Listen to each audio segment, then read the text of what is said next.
سيارات السيرفيس ببيروت ومن تاريخ انطلاق عملها حققت نجاح كبير وأمنت لأصحابها وعيالهم دخل ممتاز وحياة مرتاحة.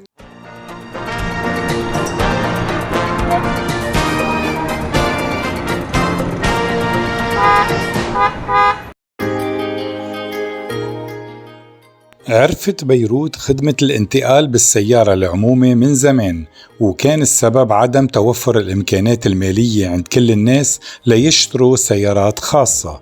وكانت أشهر سيارة سيرفيس هي السيارات المرسيدس بونتون المدعبلة ونمرتها الحمراء، واللي كانت معباية الشوارع وتزمر لكل واحد واقف على الطريق.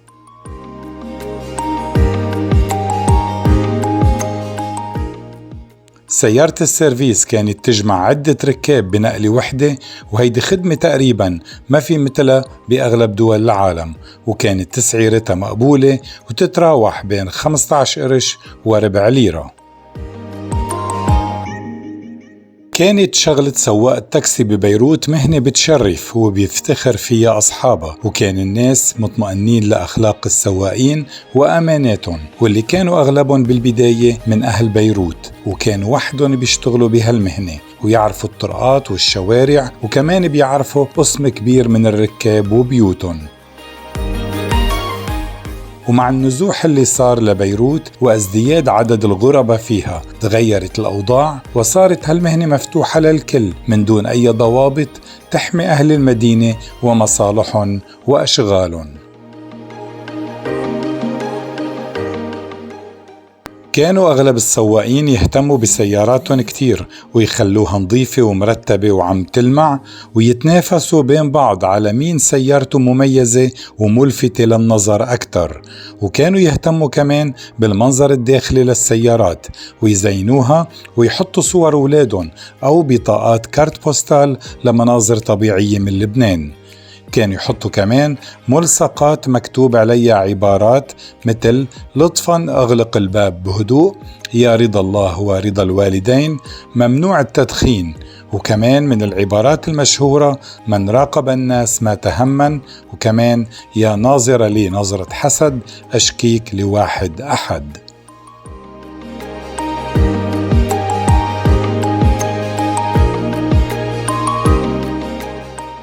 كانت سيارات السيرفيس تبرم كل النهار بشوارع بيروت، والسواق كل ما شاف حدا على الطريق يعتبره راكب، وما حدا بينسى نقرة الزمور المزعجة اللي كانت ضرورية للفت الانتباه واصطياد الزباين.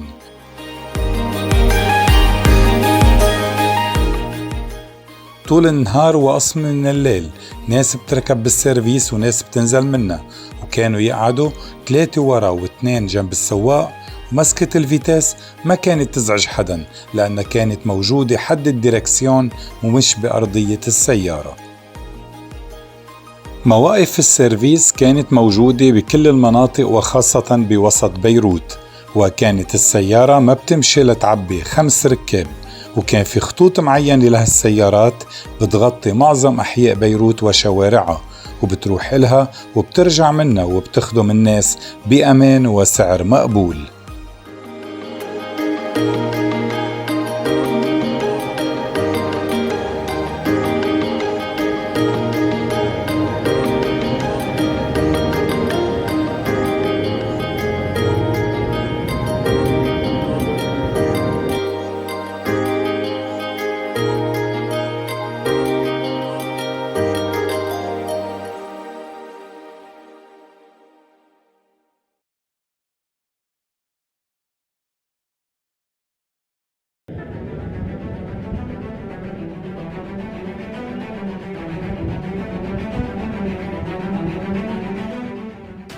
سيارات السيرفيس ببيروت كانت من أيام الخمسينيات إلى أوائل السبعينات محصورة بسيارات مرسيدس من طراز 180 و190 و220 والمعروفة باسم بونتون أو المدعبلة.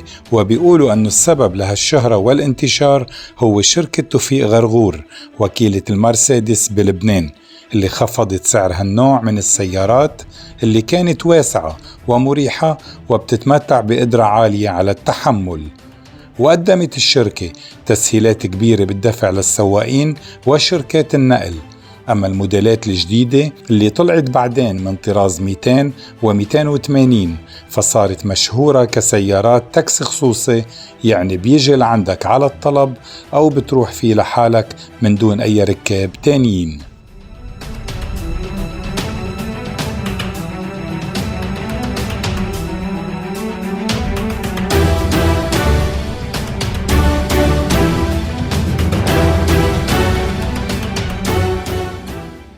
لما ولعت الحرب سنة 1975 وفلت الملأ وضعفت سلطة الدولة، كتير من الناس خالفوا القوانين، وصار أي واحد يشتري سيارة مرسيدس ويشتغل عليها سيرفيس ولو كانت لوحتها سودة خصوصي.